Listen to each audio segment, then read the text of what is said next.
Hello everybody, and today we are going to be looking at 3 times in Greek mythology that Zeus almost got overthrown by somebody or somebodies in some cases.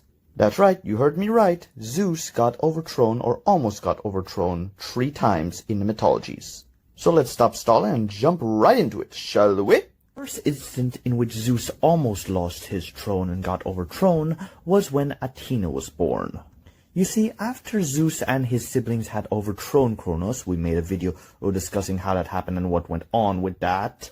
You know, in case you want to check it out. Anyway, after that had gone down, Zeus married Metis, the Titaness who helped him come up with the serum that would make his father throw up all of his siblings. She was also considered the goddess of wisdom. However, while Zeus and Metis were married, Zeus received a prophecy from the Fates, also called the Moirai, who were the personifications of destiny, 3 sisters named Cloto, Lachesis, and Atropos. Names meaning the snipper, Zolotter, and the inevitable, a metaphor for death, in case if you were wondering. And they told him that if he was to have a son with Metis, the son would overthrow him, similar to how him and his siblings had overthrown Kronos. Since Zeus had only just gotten his power and was in no rush or will ever be in any rush to give up his power, he decided to try and ensure that he kept his power. For Zeus wasn't going to repeat the same mistakes his father made. He's not going to wait until his child is born, then eat it if it's a boy. Instead, he does a much worse thing, in my opinion. He tricks Metis into turning into a fly, then promptly swallows her, ensuring that she could never give birth to a son. However, what he does not know and did not know was that Metis was already pregnant with a child, and while in his stomach she crafted armor and weaponry for her child for when it was born. Where did she get the material? Honestly, I have no idea. Few years later, after Zeus had married Hera, I'll get and explain to that in another video, but right now let's stick to this. Zeus suddenly started feeling the worst headache he had ever felt, to the point where he couldn't stand it anymore. His headache got so bad that he actually asked one of the gods to help him with it, to which, depending on the version that you're reading, either Hephaestus or Prometheus grabbed a Minolan axe and split his head open. I prefer to think that was Prometheus, considering what he does to him in the future, but let's continue. As soon as his head was split open, out popped out Athena, the goddess of wisdom, handcraft, and warfare, and she was completely armored as well. However, her mother had already become part of Zeus and was no longer able to, come out of Zeus. Now, the fact that Athena was able to come out completely unharmed despite being eaten by Zeus while in her mother showed that even if Zeus had eaten a son instead of a daughter, or while they were still developing, the son would have still escaped and Zeus would have still been overthrown, which means it was sheer dumb luck that Zeus got a daughter instead of a son. A daughter which actually became his favorite child. Anyway, now that we finished that, let's move on to another one where Zeus almost got overthrown. Shall we? For the next time Zeus almost got overthrown was the time that his wife, one of his brothers, and his children decided that he was not doing such a great job as a king, so they decided to overthrow him and try and put one of them in charge.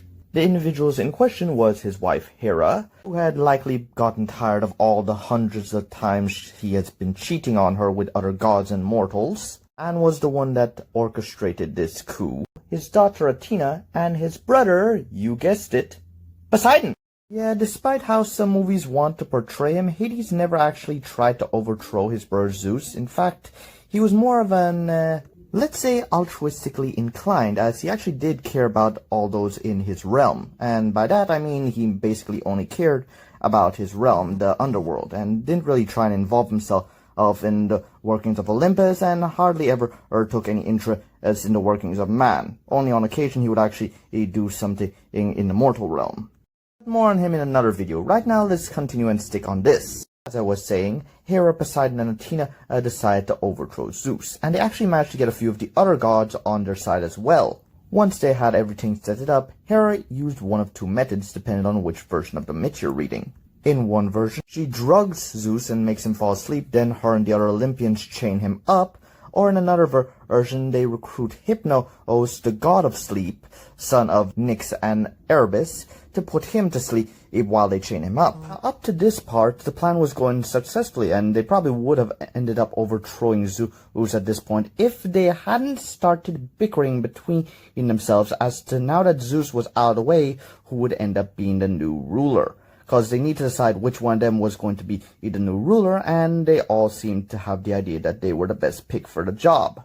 And this arguing gave the one person that was still on the side of Zeus the opportunity to go get help. That person being, or rather that nymph being, Thetis, the future mother of Achilles.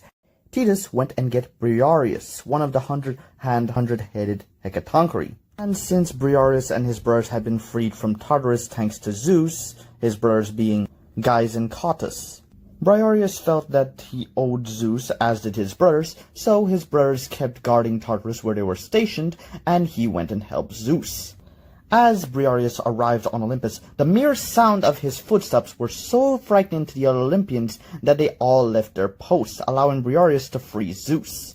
When Zeus finally caught himself, to say that he was angry would be an understatement. He was absolutely positively furious at his siblings and the other gods.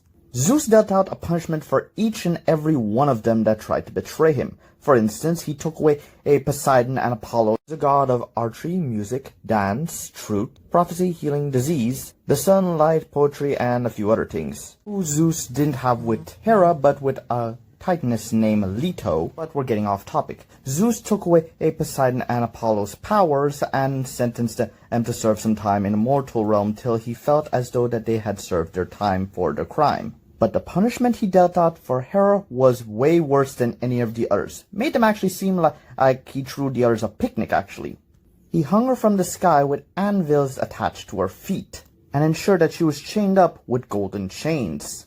Zeus told her that the only way he would ever free her is if she swore to him that she would never scheme against him ever again. And obviously she swore to that, and because Hera swore to this is the reason why in cases like Heracles and some of the other instances where Zeus cheated on her, she couldn't punish Zeus, so she had to punish the children that he had and the women that he had them with. This basically shows that if the gods had actually worked together to keep Zeus chained up and actually had decided beforehand who would rule, they probably would have been able to overthrow him and won. But, Zeus did one nice thing in the past, and that saved him. Anyway, let's move on to the next time Zeus almost lost his throne and almost got overthrown. Although this time, he actually manages to get overthrown. Let's get into that story, shall we? You see, the story I'm talking about is the story of when Typhon attacked Olympus. You see, after Zeus and his siblings had won the war against the Titans, he repeated the same mistake that his grandfather and father had made. See, Zeus's grandfather Uranus had stuffed the children that he didn't like that he had with Gaia, aka the Cyclops and Hecatonchires, into Tartarus, because he didn't like the way they looked. This angered Gaia back in the day and made her craft a sickle for one of her other children, the Titans, to castrate him with, causing him to be overthrown. Then later on, Kronos, fearing his brothers the Hecatonchires and the Cyclopses after freeing them, threw them back into Tartarus. And with the prophecy he received later on about his children and overthrowing him soon, he ate them as well. Which obviously he ticked off Gaia more and more until she eventually sided with Zeus, who had escaped, and managed to overthrow him.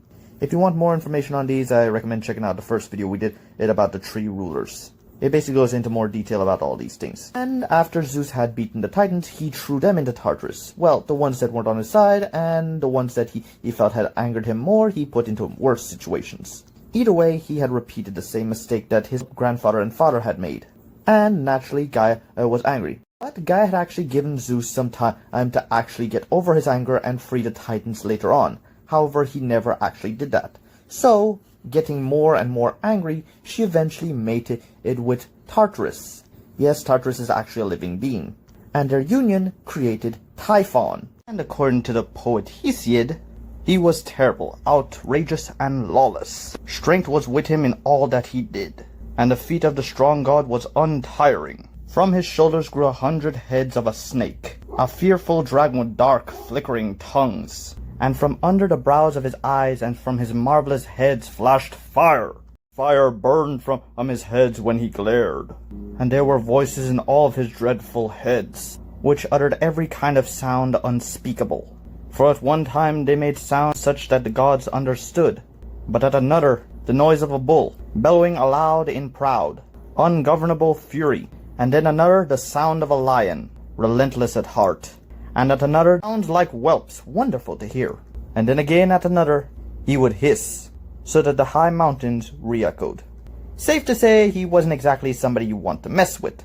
After his birth, he managed to hook up with a monster girl by the name of Echidna. Together they had children, these children being Cerberus, the Chimera, the Sphinx, the Hydra, Ladon, the dragon that guarded the golden apples on the tree, Ortis, the Nemean lion, and in some versions Medusa and her two sisters Scylla and Euryale. More on all of them a little later, in other videos. Anyway, producing these monsters labeled Echidna the mother of all monsters and Typhon the father of all monsters. Anyway, after Typhon had had his fun, he made his way to Olympus, where Zeus was trying to get into the pants of Plutus, the mother of Tantalus, and upon all the Olympians seeing Typhon, they all changed into animals and fled to Egypt, which is basically the Greek version and way of explaining why the Egyptians worshipped animal gods. Only Zeus and in some cases Athena stayed and tried to fight Typhon, though we don't really know what Athena did in the fight since it's not really stated in any of the versions. But we do know that Zeus had for some reason left his thunderbolts / lightning bolts in a cave somewhere and had to use his father's Kronos' sickle in order to fight Typhon, and it didn't really go so well. This did not go Zeus's way whatsoever, as Typhon beated him senseless and tore his sinews, a muscle that attaches your muscles to its bones. Typhon then threw Zeus's body to the side, wrapped his sinews in bearskin, and hid them in another cave where he had Dragina watch over them, a dragon woman basically. And at this point, Zeus had finally been overthrown and beaten. For the time being at least, as none of the other gods really wanted this horrific monster ruling over the rest of the world. So Hermes, one of Zeus's children, and Pan, Hermes' son, went and get Zeus's sinews and reattached them to him. Or in some versions, only Hermes or only Pan went and get them without anybody noticing they got them. Then, after they'd reattached the sinews to Zeus, it depends on which version you're reading. In some version, Typhon is misled by the fates into eating grapes that weaken him to the point where when Zeus attacks him, he is easily beaten and thrown under a mountain. In another, Zeus hides in a pile of fish and waits till Pan brings Typhon on, saying that he's going to treat the new ruler to a feast, then attacks him. Or in another, when Zeus gets his sinews, he goes after Typhon with his lightning bolts this time, causing Typhon to feel fear for the first time and run, then gets tricked by the fates into eating the grapes, then tries throwing mountain after mountain at Zeus as he makes his way through Greece, till Zeus finally traps him under a mountain. In each case, Typhon is eventually trapped under Mount Etna to be precise, where he can no longer do any harm to anybody in Olympus. But since Mount Etna is technically a volcanic mountain, the Greeks explain this by Typhon trying to constantly escape, making it constantly erupt and cause trouble for the people in the area. Of course, there are also some other versions as to what Zeus did to him. For instance, one is where he just gets thrown into Tartarus by a thunderbolt. Of course, there's also an interpretation in which Hera gave birth to Typhon after Athena had been born from Zeus's head, and she and most of the other gods had believed that Zeus had just created life out of his head by himself without any help at all.